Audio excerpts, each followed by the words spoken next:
Donut Lab just released their second independent battery test. They heated their cells to 100 degrees Celsius and discharged it. And the numbers don't make sense. Not because the battery failed. It didn't. It actually gained capacity. The problem is that what we found in this data contradicts both sides of the debate. The people who think it's a fraud and the people who think it's revolutionary. We went through every data point, calculated things that aren't in the report, and compared this cell against every commercial battery we could find. And then we went further. We pulled published research papers and dug into the company's own supply chain. And what we found took us to some genuinely interesting places. Let's figure this out together. I'm Ricky, and this is Tuba Da Vinci. This video is brought to you by Incogni. So if you're new here, Donut Lab is a Estonian-Finnish startup claiming that they've built a solid-state lithium-free battery that charges in 5 minutes and lasts 100,000 cycles. Oh, and it hits a 400 watt-hour per kilogram of energy density. If true, your EV would charge faster than you can pump gas. In our last video, we analyzed their first test with VTT, that's Finland's National Research Center, and found that their cell voltage fingerprint matches NMC lithium-ion almost exactly, 3.5 volts average discharge. Now test 2 is out. Same lab, same equipment, but this time they cranked the temperatures to 80 degrees Celsius and then 100 degrees. One thing to keep in mind, VTT tested what Donut Lab gave them, following Donut's test plan, right? They're not out to prove anything or disprove anything. Donut Lab is a customer who asked to do these tests, and they did the tests. VTT tested a single cell, labeled DL2, sitting in a climate chamber with a 2.4 kilogram steel plate on top. And now that's for pressure. We calculated it to be around 0.0009 megapascals. Real solid-state batteries need between 1 and 70 megapascals to make sure that there's good contact on the interfaces of the solid-state electrolyte.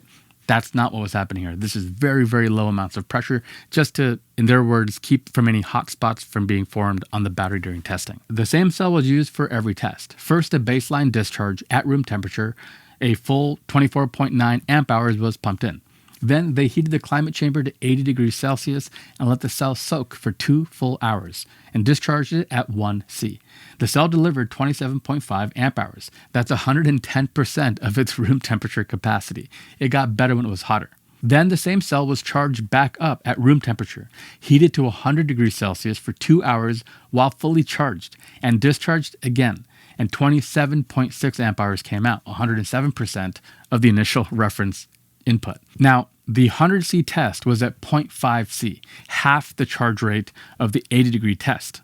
So those two numbers aren't directly comparable, and it's interesting and worthy of note. Why they didn't do 1C at 100 degrees? I'm not sure, but it still beat room temperature input by a lot. After the 100C test, the pouch had lost its vacuum. It's visibly puffed in the VTT photos, and this actually makes sense mechanically. Standard pouch laminate uses a polyolefin adhesive to bond the aluminum layers to the inner polypropylene. The adhesive melts around 85.4 degrees Celsius, so at 100 degrees Celsius you'd expect the seal to be compromised. And it was. And Donut Labs actually calls this out. They make a point to note this. We can see that the active materials are still fine because the cell operates normally, even though the outside pouch has lost its vacuum in the heat. Now think about what that means. If this was a conventional lithium-ion cell with standard liquid electrolyte, a pouch breach at 100 degrees Celsius would be dangerous. The organic solvents in lithium-ion electrolytes are flammable. DMC is one of the most common ones, boils at 90 degrees Celsius. So now you have flammable vapors, oxygen in the air, and 100 degree Celsius temperatures. That's the fire triangle. The cell would probably catch fire, melt down, or at minimum be completely destroyed. But VTT charged it back normally, and the cell still worked.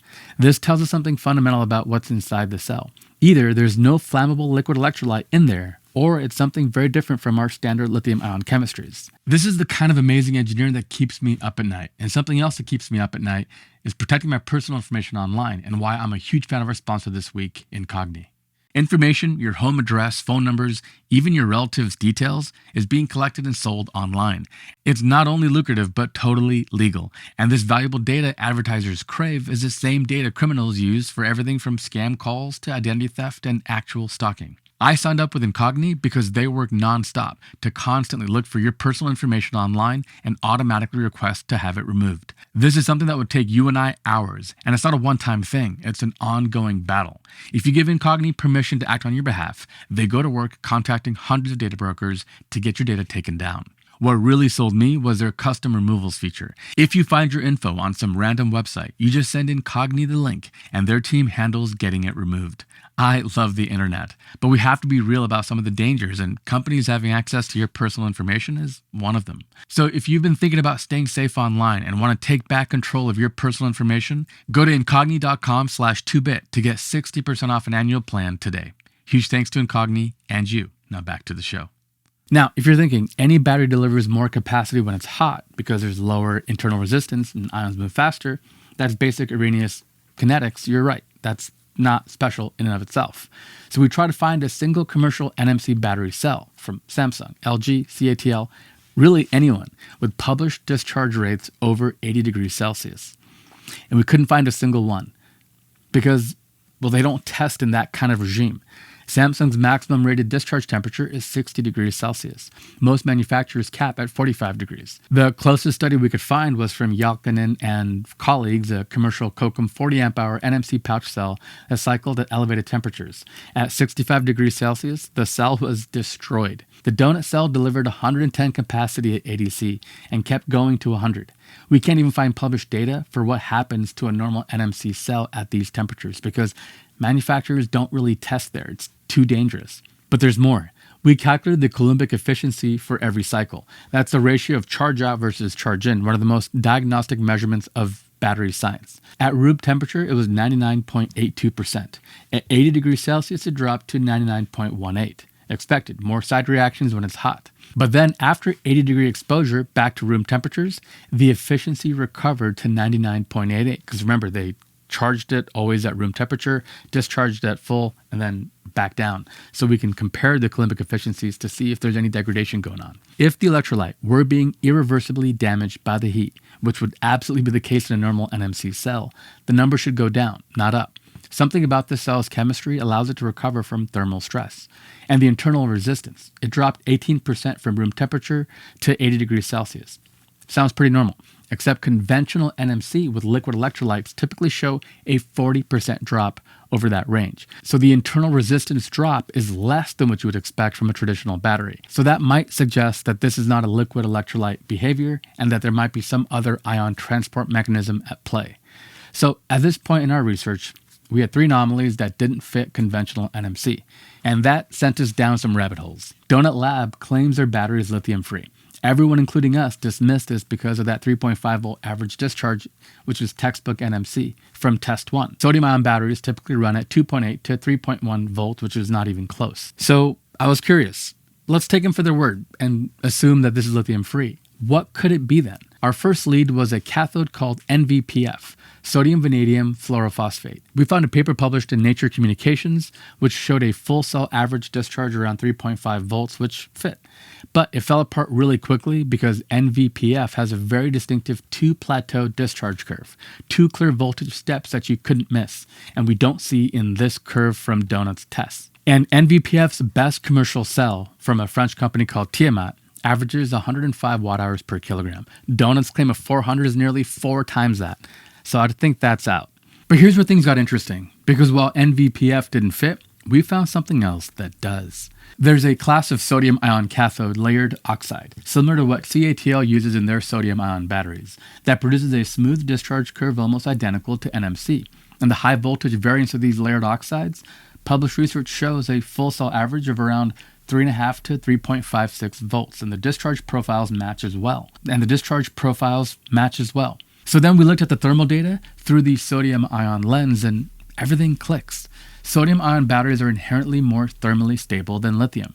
Thermal runaway thresholds are around 135 to 165 degrees C, way higher than NMC. Published research shows sodium-ion cells exceeding 100% capacity at ADC. A paper in Anjewante Chemie demonstrated a sodium-ion cell operating from 70 to 100 degrees Celsius. And here's the kicker. Sodium-ion SEI starts decomposing right around 98 degrees. And we know what happened to the donut cell at 100 degrees, right? The pouch lost its vacuum and opened. So that may or may not fit, but maybe they squeezed out a couple more degrees and were able to test. There's probably a reason why they picked 100 degrees Celsius as their cap, and this might work. But then we went to Nordic Nano's website. Nordic Nano is the company behind Donut Labs battery materials and manufacturing. And right there on their technology page, they describe their materials as, quote, carbon nanotubes coated with titanium oxide and a sodium electrolyte. Sodium, not lithium.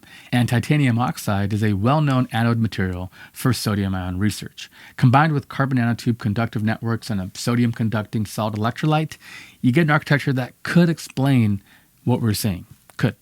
The smooth voltage curve, the thermal stability, the capacity gains at 80C, and the gas generation at 100C. The fact that it works at room temperature and the fact that there's no liquid electrolyte to burn. So now, does this prove that it's sodium ion? Absolutely not. I'm just spitballing here of how we could square this circle, right?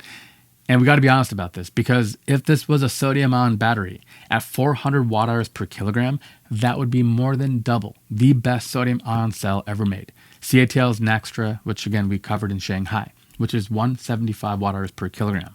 That gap is just enormous, and the voltage curve, while consistent with layered oxide sodium, it's also consistent with NMC lithium-ion cells as well. So we can't really distinguish from this data alone. But for the first time in this investigation, we have a lithium-free hypothesis where the pieces could fit.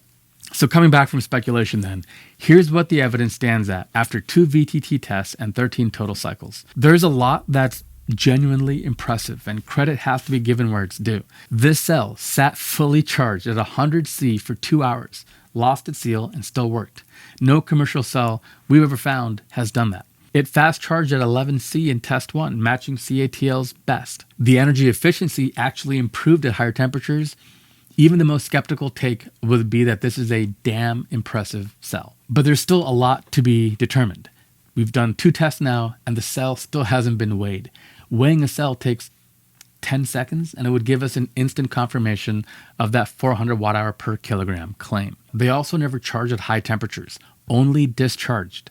Every charge happened at room temperature. And that matters because charging is far more stressful on the electrolyte than discharging. Higher voltage plus higher temperatures causes electrolyte oxidation in the cathode.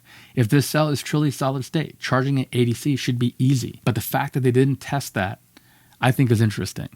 And here's something no one's talking about yet. After the 100C test, VTT charged the cell back up, proving that it still accepts charge. But they never did a reference discharge back at room temperature. So all we know is that it charges after the 100C event, not that it discharges. So as a result, we don't know about that 100,000 cycle claim either. What happens after 50 cycles at 80C? Published research shows NMC cells lose nearly 40% capacity in just 2 cycles at 100C. Would this cell survive that? We'll have to wait and see. But we do know that they sent 3 cells to VTT. DL1 was tested in test 1, DL2 for temperatures here in this test, and DL3 is coming up. So we know there's at least 1 more test coming up next week. If the pattern holds, we saw test 1 charging, test 2 high temps. Maybe the next test is a cold test at negative 30 degrees Celsius. Now that test would actually be even more revealing because sodium ion cells struggle below negative 20 and PEO solid state doesn't work in the cold at all. A cell that genuinely works from negative 30 to 100 would narrow down what it could possibly be, and it would be even more impressive. And one more thing, Verge Motorcycles, Donut Labs' first customer, promised production vehicles with these batteries by the end of the month. Now that deadline has already slipped to April. New orders pushed back to Q4.